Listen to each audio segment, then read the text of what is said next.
Ahoy, my friends, Ryder here, and welcome back to another Final Fantasy VII Ever Crisis video. Today, I'm going to be bringing you guys the patch update for Final Fantasy VII Ever Crisis with Tifa's release and everything going on with that. I apologize, guys. It is a day late. I honestly thought I was being responsible by choosing to go climbing yesterday as opposed to today.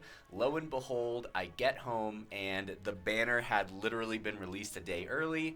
Apparently there's a holiday in Japan today, so happy holidays to everyone over there. I think rest is just as important as working hard, so it is what it is. Patch video comes out a little bit late, and my to pull or not to pull video for Tifa will also come out tomorrow. I know that most of the people that are already dedicated on Tifa already went for it, but for those of you guys holding off like me for now and want to kind of get an overall look at it, then you guys can check out that video tomorrow.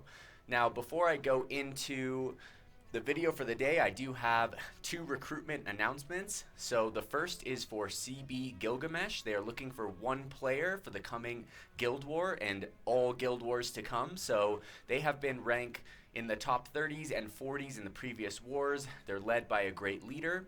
And then the second guild is Leviathan. They were in the top 5 to top 10, super strong guild. I would say the strongest guild in our alliance. And if you guys are looking to, compete on a high level like that, then come join our Discord. There's a link in the description of this video. And, either just send me a DM or recruit in the player channel looking for Groot, or looking for guilds, looking for Groot. Anyways, guys, that's going to wrap it up. So let's get into the notices here for today. All right, so let's go down. Let's figure out March 18th, right? All right, so guild ranking, guild battle number 9 coming soon. All right, so this is going to be pretty interesting, guys. Let's go down. I'm pretty sure that they already, so in guild battle number 9, Earth Physical is effective. Enhance your characters and weapons to prepare for the guild battle. So obviously, Tifa is going to absolutely shine in this guild battle. I'm guessing that it's going to be, possible to pair her with Yuffie. And then if I had to guess, guys, I would say that Angeal is going to be the third. He's going to get some type of, Earth-related weapon or something in the next banner. It could be a, like an upgrade to his Earth Imperil weapon, like giving him something like Sand Splitter, something that does more damage but also inflicts Earth Imperil at the same time. Honestly, I don't know. Angeal is the wild card of this limited half anniversary banner set, so I'm curious to see where it goes. All right, so let's see what else we got here. All right, 1.5 year anniversary campaign, volume 2 is on now. All right, so log in to get blue crystal times 1500. So everyone already got that logging in today. That's awesome. We have some missions here. Clear missions to get a total of draw tickets times 180. All right, so on top of the 777 we got, we're getting another 180 right here. It's almost 1,000 over the course of the anniversary, guys, which is pretty awesome. Log in during the period. They really need to give us, though, like a way to use more than 10 tickets at a time. Like, I feel like we should be able to use 100 tickets at a time. That would be freaking awesome. Log in during the period for 15 days and get a total of lottery box, 1.5 year anniversary times 15. Doesn't exactly say what's in here, but hopefully it's blue crystals, right? And then we have some volume 3 packs available as of now in the shop. Reset the number of the first match for co-op battles. Okay, that's cool. So we can get more crystals from the co-op. So go back into the co-ops, guys. Every time they bring new co-ops starting from now, all of the battles will have been reset. So we can recollect our blue crystals once again, which is fantastic. And it looks like that's going to be it for Volume 2. Event Battle Tower Singularity, the Maelstrom Rampage of... I can't. I feel like by the time Ever Crisis comes to the end of its days, the name of the tower is going to be like 4 paragraphs long. It's going to be super intense. All right, so high difficulty quests added. Conquer the even more difficult event quests and get luxurious rewards. As of right now, there's only 10 stages unlocked. Yesterday I got home and I'd been climbing. I was super wiped, and so it's very rare that on patch day I get to log into the game and just play the game, right? Normally I'm logging in, I'm making videos for you guys, so I actually already cleared the first 10. Not terribly hard, but definitely getting more difficult. Quests added daily from floor B11 to B30, and clear floor B30 to be presented with a title. And if we see here, we see Shiva, Ramu, and the Knight of Judgment, guys. So I don't know if we're going to be fighting all three of them in B30. That would be freaking crazy. But I'm curious to see how it goes. All right, and then this event can be unlocked by clearing up to B50 of the Battle Tower Singularity Tower Rampage of Ruin. Alright, so let's go up. So we have a new critical threat. It's definitely harder. The EX2 was like a step above, guys. I already cleared the EX2, but it was definitely more difficult than I would say any previous EX2 that we've had in a long time. So I'm really curious to see how hard the EX3 is going to be.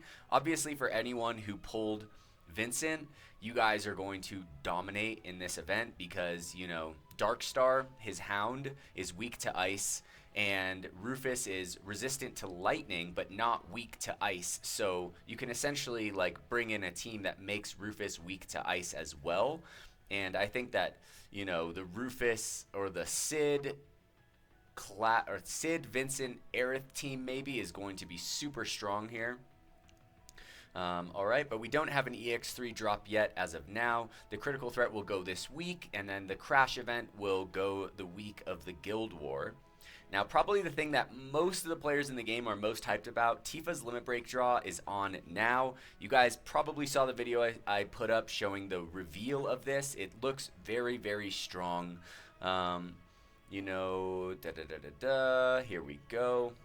Also in this draw, an ultimate weapon that can be equipped by Vincent will be featured.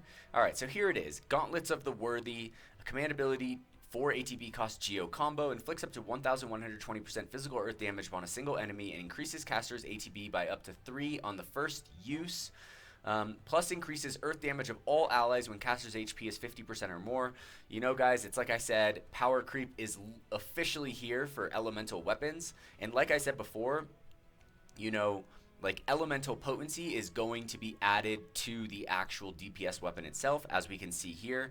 I'm not sure how valuable the earth damage of all allies will be, just because I feel like for any type of hard content, it's going to be hard to fit in 2 DPSs, because then you're, you know, limited to, you know, you're trying to fit in a lot in that last character slot. But I think the important thing here is that it raises the potency for Tifa, which is going to be super strong, guys. She is going to be absolutely meta here.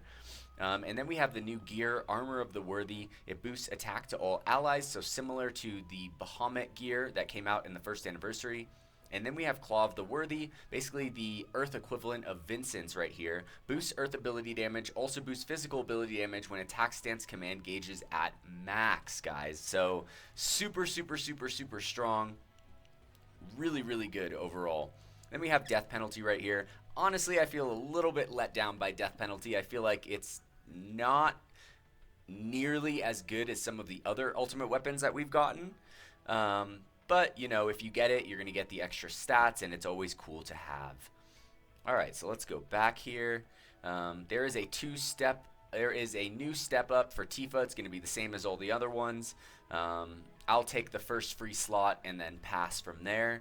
And then we just have the same thing right here. Alright, so let's take a quick look at the shop. It's going to be the exact same thing that we always get, right? So we have the stamina pack right here, the Tifa 5-star ticket along with the 10 silver tickets. We have her actual pack with the 100 weapon parts, you know, which is probably going to be great for, you know, getting Tifa. You want to be using as much weapon parts, I think, as possible to save your crystals for whatever is to come, you know, maybe for Angeal, etc. I'm super curious to, like, see. I really want to pull for Tifa. I'm, like, 99% sure that I will pull for Tifa.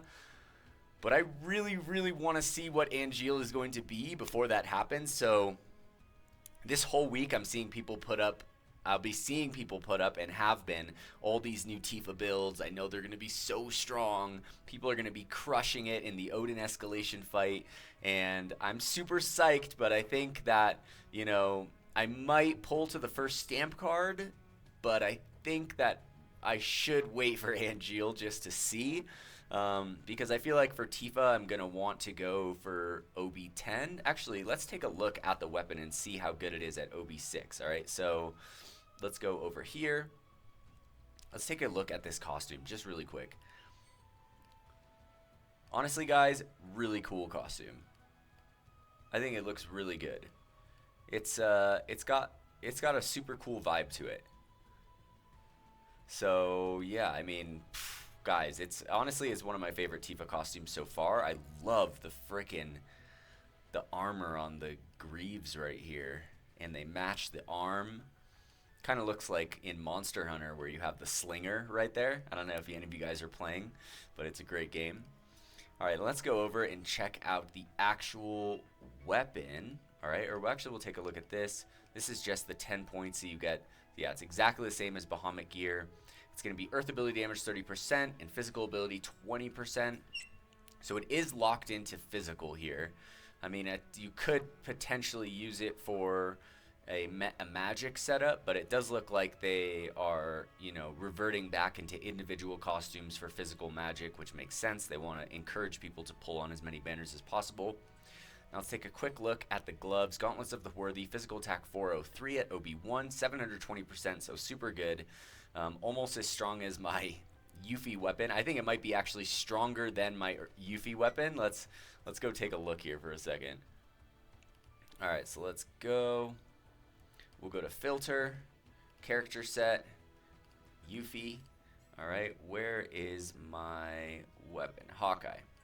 All right, so mine is 720%, guys, at OB6, 565 physical attack. All right, so literally OB1, Tifa is equivalent. Plus, it's going to be better because the costume is better, right? So let's go back here. Take a look. The physical attack, though, for Yuffie's Hawkeye was much higher than the physical attack of the Gauntlets of the Worthy at OB1, right? So very, very close here, but this also gives Earth Potency, which already makes it better, and it gives a +1 ATB gauge to self. I'm guessing this is going to be +2 at OB6, +3 at OB10. It does have physical attack to all allies with Earth Potency, which is what I was guessing. Double physical attack boost and X sigil right here. Let's look at OB6, 990%, so really good. 50% for the, and it goes mid to high at OB6 on the Earth Potency, which is fantastic. And you get the +2 ATB gauge right here as well. So honestly, super solid. Take it to OB10, not quite breaking 700 on the physical attack. 690s is really high though. Then you go from 990 to 1,120%, so that's like what, 110 plus 20, so extra 130% damage. The mid to high doesn't change, but you get the extra ATB at the beginning. I feel like this could work at OB6, guys. I'm going to take a closer look at this, think about this, talk to some of my friends, and then I'll put up my to pull or not to pull video tomorrow for all of you guys that are waiting to check that out. So yeah, guys, that is going to be the conclusion of the patch video. There's some pretty cool stuff. I honestly logged in the game to do my dailies today, and there was like a ton of battles that I had to clear. So bunch of crystals, 1,500, plus I think I collected 3,900 from doing all the new quests from the tower, etc., from the critical threat. So, this half anniversary I feel like has been overall a success on Applebot's part. I like the vibe. It was super generous. I hope that they keep this momentum going forward in the game. I'm curious to see, how many limited banners we're going to be getting in the future. The reoccurrence of like featured banners and having more of them. But with all the mithril ore that's being added to the game right now, like we're getting tons and tons and tons of mithril ore. My guess is that by the 2-year anniversary, we're going to get some type of new weapon cap unlock. I think that they're trying to catch everyone up to, day one players or like higher spending players. That's why they're dumping mithril ore. We have new like free draws, and so we're getting tons and tons and tons of free draws. You can do the promo for free draws. I think they're trying to catch everyone up for the next kind of overall weapon power creep that will likely come at the 2nd anniversary. That's just my guess, but Anyways, guys, I hope you guys enjoyed this video today. Like I said, if you're looking for a competitive guild, Gilgamesh and Leviathan are recruiting, so come check out our Discord and we can get you set up in either one of those guilds. And yeah, I hope you guys enjoyed it. If you did, please don't forget to drop a like, subscribe to the channel for more Final Fantasy VII Ever Crisis content. I'll catch you guys on the next one. Peace.